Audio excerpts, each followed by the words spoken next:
Hi friends, welcome back to my channel. So ಇವತ್ತಿನ ವಿಡಿಯೋದಲ್ಲಿ 5ನೇ ತಿಂಗಳಲ್ಲಿ ನಮ್ಮ ಮಗುವಿನಲ್ಲಿ ಏನೇನೆಲ್ಲ ಬದಲಾವಣೆಗಳಾಗುತ್ತೆ, ಹಾಗೆ ಏನೇನು ಆರ್ಗನ್ಸು ಡೆವಲಪ್ಮೆಂಟ್ ಆಗಿರುತ್ತೆ, ಹಾಗೆ ತೂಕ ಎಷ್ಟಿರುತ್ತೆ ಅಂತ ಮತ್ತೆ ತಿಳ್ಕೊಳ್ಳೋಣ ಈ ವಿಡಿಯೋದಲ್ಲಿ. ಹಾಗೆ ತಾಯಿಯಲ್ಲಿ ಏನೇನೆಲ್ಲ ಬದಲಾವಣೆಗಳಾಗುತ್ತೆ, ಅವುಗಳಿಗೆ ಏನೇನೆಲ್ಲ ನಿಮಗೆ ಪೇನ್ಸ್ ಇರುತ್ತೆ ಈ ತಿಂಗಳಲ್ಲಿ, ಹಾಗೆ ಅವುಗಳ ಸೊಲ್ಯೂಷನ್ ಏನೇನಂತ ನೋಡೋಣ. ಹಾಗೆ ಮಗುವಿನ ತೂಕ ಕಡಿಮೆ ಇದ್ದರೆ ಅದಕ್ಕೆ ಏನು ಮಾಡಬೇಕು ಅಂತ ಕೂಡ ಈ ವಿಡಿಯೋದಲ್ಲಿ ಕೊನೆಯದಾಗಿ ತಿಳಿಸ್ಕೊಟ್ಟಿದ್ದೀನಿ. ಸೊ ವಿಡಿಯೋನ ಪೂರ್ತಿಯಾಗಿ ನೋಡಿದರೆ ನಿಮಗೆ ಅರ್ಥ ಆಗುತ್ತೆ. ಹಾಗೆ ನನ್ನ ಚಾನಲ್ನ ಸಬ್ಸ್ಕ್ರೈಬ್ ಮಾಡ್ಕೊಂಡಿಲ್ಲ ಅಂದರೆ ಇದೇ ರೀತಿ ಪ್ರೆಗ್ನೆನ್ಸಿ ಟಿಪ್ಸ್ಗಾಗಿ ನನ್ನ ಚಾನಲ್ನ ಸಬ್ಸ್ಕ್ರೈಬ್ ಮಾಡಿಕೊಳ್ಳಿ. ಸೊ ಮೊದಲನೇದಾಗಿ ಹೇಳಿಬಿಟ್ಟು, ಮಗುವಿನಲ್ಲಿ ನಮಗೆ ಎಷ್ಟು ಉದ್ದ ಆಗಿರುತ್ತೆ ಅಂದರೆ 5ನೇ ತಿಂಗಳಲ್ಲಿ ಅರೌಂಡ್ 125 ಸೆಂಟಿಮೀಟರ್ ಉದ್ದ ಆಗ್ತಾ ಇರುತ್ತೆ. ಸೊ ನೆಕ್ಸ್ಟ್ ತೂಕ ಎಷ್ಟು ಇರುತ್ತೆ ಅಂತಂದರೆ 250 to 300 ಅರೌಂಡ್ 300 ಗ್ರಾಮ್ಸು ನಮಗೆ ತೂಕ ಬಂದಿರುತ್ತೆ ಮಗು 5ನೇ ತಿಂಗಳಲ್ಲಿ. ಸೊ ಮತ್ತು ಏನು ಅಂತಂದರೆ ಮಗುವಲ್ಲಿ ಕೈಕಾಲುಗಳು ಚೆನ್ನಾಗಿ ಡೆವಲಪ್ಮೆಂಟ್ ಆಗಿರುತ್ತೆ. ಹಾಗೆ ಬಂದ್ಬಿಟ್ಟು ಆರ್ಗನ್ಸ್ ಮೇಲೆ ಸ್ವಲ್ಪ ಟಿನ್ನಿ ಹೇರ್ಸ್ ಅಂತ ಹೇಳ್ತೀವಿ, ಚಿಕ್ಕ ಚಿಕ್ಕ ಹೇರ್ಸ್ ಕೂಡ ಡೆವಲಪ್ಮೆಂಟ್ ಆಗ್ತಾ ಇರುತ್ತೆ ಈ ತಿಂಗಳಲ್ಲಿ. ಸೊ ಹೀಗಾಗಿ ಮಗು ಅದು ನಮಗೆ ಹೇರ್ಸ್ ಏನು ಮಾಡುತ್ತೆ ಅಂದರೆ ನಮ್ಮ ಸ್ಕಿನ್ ಬ್ಯಾರಿಯರ್ ಆಗಿ ವರ್ಕ್ನ ಮಾಡುತ್ತೆ. ಸೊ ಇಷ್ಟು ನಮ್ಮ ಬೇಬಿಯಲ್ಲಿ ಡೆವಲಪ್ಮೆಂಟ್ ಆಗ್ತಾ ಇರುತ್ತೆ. ಹಾಗೆ ಇನ್ನೊಂದು ಏನು ಅಂತಂದರೆ, ಫಸ್ಟ್ ನಮಗೆ ಈ ಕಿಕ್ ಅಂತ ಹೇಳ್ತೀವಲ್ಲ, ಬೇಬಿ ಮೂವ್ ಕೆಲವೊಬ್ಬರಿಗೆ ಯಾವಾಗ ಅಂತಂದರೆ 4ನೇ ತಿಂಗಳಲ್ಲೇ ಬೇಬಿ ಕಿಕ್ ಮಾಡೋದಕ್ಕೆ ಸ್ಟಾರ್ಟ್ ಮಾಡೋದು. ಬಟ್ ಸ್ಟ್ರಾಂಗಾಗಿ ಬೇಬಿ ಕಿಕ್ ಮಾಡೋದು ಇದು 5ನೇ ತಿಂಗಳಲ್ಲಿ ಜಾಸ್ತಿ ಸ್ಟ್ರಾಂಗಾಗಿ ಬೇಬಿ ಒಳಗಡೆ ಒದಿತಾ ಇರುತ್ತೆ ಹೊಟ್ಟೆನ. ನಮಗೆ ಈ ಫೀಲ್ನ ನೀವು ತುಂಬ ಕಾಣ್ಬೋದು 5ನೇ ತಿಂಗಳಲ್ಲಿ. ಹಾಗೆ ತುಂಬ ಸ್ಟ್ರಾಂಗ್ ಆಗಿರುತ್ತೆ ಬೇಬಿ, ಆ್ಯಕ್ಟಿವ್ ಆಗಿರುತ್ತೆ ಈ ತಿಂಗಳಲ್ಲಿ. ತಾಯಿಯಲ್ಲಿ ನೋಡೋದಾದರೆ, ತಾಯಿಯಲ್ಲಿ 5ನೇ ತಿಂಗಳಲ್ಲಿ ಏನೇನೆಲ್ಲ ಚೇಂಜಸ್ ಆಗುತ್ತೆ ಅಂತ ನೋಡೋದಾದರೆ, ಮೊದಲನೇದಾಗಿ ಬಂದ್ಬಿಟ್ಟು ಬ್ಯಾಕ್ ಪೇನು ತುಂಬ ಇರುತ್ತೆ. ಸೊ ಬ್ಯಾಕ್ ಪೇನ್ ಯಾಕೆ ಇರುತ್ತೆ ಅಂತಂದರೆ, ಹೊಟ್ಟೆ ಮುಂದೆ ನಮಗೆ ಜಾಸ್ತಿ ಬರೋದ್ರಿಂದ, ಬೆನ್ನ ಹಿಂದೆ ನಮಗೆ ಪ್ರೆಷರ್ ಜಾಸ್ತಿ ಬೀಳೋದ್ರಿಂದ ಬ್ಯಾಕ್ ಪೇನ್ ಕೂಡ ನಮಗೆ ಇರುತ್ತೆ.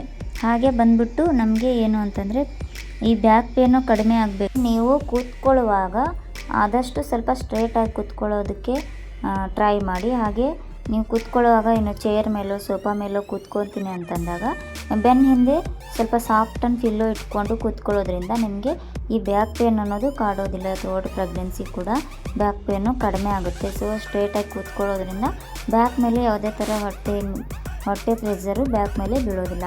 ಸೊ ನೆಕ್ಸ್ಟ್ ಬಂದ್ಬಿಟ್ಟು ಏನು ಅಂತಂದರೆ, ಕಾಲು ಸೆಳೆತ ಬರ್ತಾ ಇರುತ್ತೆ, ಕಾಲು ನೋವು ಬರ್ತಾ ಇರುತ್ತೆ. ಸೊ ಕಾಲು ನೋವು ಅಂತ ತುಂಬ ಜನ ನನ್ನ ಕೇಳ್ತಾ ಇರ್ತಾರೆ, ಮೇಡಮ್ ತುಂಬ ಕಾಲು ನೋವು ಬರ್ತಾಯಿದೆ, ಏನು ಮಾಡೋದು ಅಂತ. ನನ್ನ ನರ್ಸಿಂಗ್ ಅನುಭವದಲ್ಲಿ ಜಾಸ್ತಿ ಮತ್ತು ಬ್ಯಾಕ್ ಪೇನು ಮತ್ತು ಕಾಲು ನೋವನ್ನೇ ಜಾಸ್ತಿ ಕೇಳ್ತಿದ್ರು.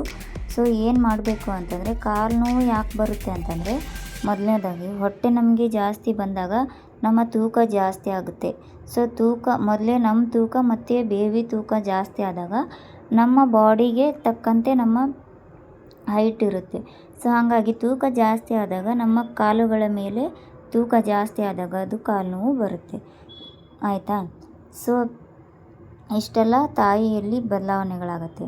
ಸೊ ಈ ಕಾಲು ನೋವನ್ನ ನೀವು ಯಾವ ಥರ ಮನೆಯಲ್ಲಿ ಕ್ಯೂರ್ ಮಾಡ್ಕೋಬೇಕು ಅಂತಂದರೆ ತುಂಬ ಸುಲಭ. ಇದನ್ನೇನು ಹೆದರಬೇಕಾಗುವಂಥ ಸಮಸ್ಯೆ ಇಲ್ಲ. ಎಲ್ಲ ತಾಯಂದ್ರಲ್ಲೂ ಇದು ಕಾಡ್ತಕ್ಕಂಥದ್ದು. ಏನು ಮಾಡಬೇಕು ಅಂತಂದರೆ, ಸ್ವಲ್ಪ ಎಣ್ಣೆನ ಬಿಸಿ ಮಾಡಿ ಇಟ್ಕೊಳ್ಳಿ. ಬಿಸಿ ಮಾಡಿ ಬೆಚ್ಚಗಿನ ಎಣ್ಣೆನ ಸ್ನಾನಕ್ಕಿಂತ ಮೊದಲು ಸ್ವಲ್ಪ ಮಸಾಜ್ ಮಾಡಿಬಿಟ್ಟು ಆಮೇಲೆ ಸ್ನಾನ ಮಾಡಿ, ಇದು ಕಡಿಮೆ ಆಗುತ್ತೆ. ಹಾಗೆ ನೈಟ್ ಮಲಗುವಾಗ ಕಾಲು ಕೆಳಗಡೆ ಪಿಲ್ಲೋನ ಇಟ್ಕೊಳ್ಳಿ, ಅದು ಕೂಡ ಹೆಲ್ಪ್ ಆಗುತ್ತೆ ನಮಗೆ. ಸೊ ನೆಕ್ಸ್ಟ್ ಏನು ಬಂದ್ಬಿಟ್ಟು ಅಂತಂದರೆ, ಮತ್ತು ತಾಯಿಯಲ್ಲಿ ಹಸಿವು ಕೂಡ ಚೆನ್ನಾಗಾಗುತ್ತೆ. ವಾಮಿಟಿಂಗು, ನಾಸಿಯಾ ಇದೆಲ್ಲ ಕೂಡ ಕಡಿಮೆ ಆಗಿರುತ್ತೆ 5ನೇ ತಿಂಗಳಲ್ಲಿ. ಹಾಗೆ ಏನು ಮಾಡಬೇಕು ಅಂದರೆ, ಐರನ್ನು ಮತ್ತು ಕ್ಯಾಲ್ಸಿಯಂ ಟ್ಯಾಬ್ಲೆಟ್ಸ್ನ ಕೊಟ್ಟಿರ್ತಾರಲ್ಲ, ಯಾವುದೇ ಥರ ಸ್ಕಿಪ್ ಮಾಡದೆ ಟ್ಯಾಬ್ಲೆಟ್ಸ್ನ ತೊಗೊಳ್ಳಿ. ಅಂದರೆ ಬೇಬಿ ಡೆವಲಪ್ಮೆಂಟ್ಗೆ ತುಂಬ ಹೆಲ್ಪ್ ಆಗುತ್ತೆ. ಡೈಲಿ ಒಂದು ಮೊಟ್ಟೆನ ನಿಮ್ಮ ಊಟದಲ್ಲಿ ಸೇರಿಸ್ಕೊಳ್ತಾ ಬನ್ನಿ. ಸೊ ಸ್ಟ್ರಾಂಗಾಗಿ ಅದರಲ್ಲಿ ಕ್ಯಾಲ್ಸಿಯಂ ಇರೋದ್ರಿಂದ ನಿಮಗೂ ಕೂಡ ಬೆನ್ನು ನೋವು ಕಡಿಮೆ ಆಗುತ್ತೆ, ಕಾಲು ನೋವು ಕಡಿಮೆ ಆಗುತ್ತೆ. ಹಾಗೆ ನಿಮ್ಮ ಬೇಬಿ ವೇಟ್ಗೂ ಕೂಡ ಇದು ಚೆನ್ನಾಗಿ ಹೆಲ್ಪ್ ಮಾಡುತ್ತೆ ಕ್ಯಾಲ್ಸಿಯಂ. ಮತ್ತು ಜಾಸ್ತಿ ಹಣ್ಣುಗಳನ್ನು ತಿಂತಾ ಬನ್ನಿ, ಇದು ಸ್ಕಿನ್ನಿಗೂ ಕೂಡ ನಮಗೆ ಹೆಲ್ಪ್ ಆಗುತ್ತೆ. ನಮ್ಮ ಬೇಬಿ ಸ್ಕಿನ್ನು ಕೂಡ ಫೇರ್ ಆಗಿ ಇರುತ್ತೆ. ಆರೆಂಜು ಮತ್ತು ಸೇಬು ಈ ಥರ ಹಣ್ಣುಗಳನ್ನು ತಿಂತಾ ಬನ್ನಿ. ಹಾಗೆ ನಿಮ್ಮ ಊಟದಲ್ಲಿ ಡ್ರೈ ನಟ್ಸ್ನ ಸೇರಿಸ್ಕೊಳ್ಳಿ, ಬೇಬಿ ಕೂಡ ಚೆನ್ನಾಗಿರುತ್ತೆ. ಸೊ ಮಗುವಿನ ತೂಕ ಹೆಚ್ಚೋದಕ್ಕೆ ಏನು ಅಂತ ಹೇಳ್ತೀನಿ ಅಂತ ಹೇಳಿದ್ನಲ್ಲ. ಸೊ ಏನಿದು ಫಸ್ಟ್ನೇದು ಬಂದುಬಿಟ್ಟು ಮೊಟ್ಟೆ, ಆಮೇಲೆ ವಾಲ್ನಟ್ಸು ಮತ್ತು ಡ್ರೈ ಫ್ರೂಟ್ಸು.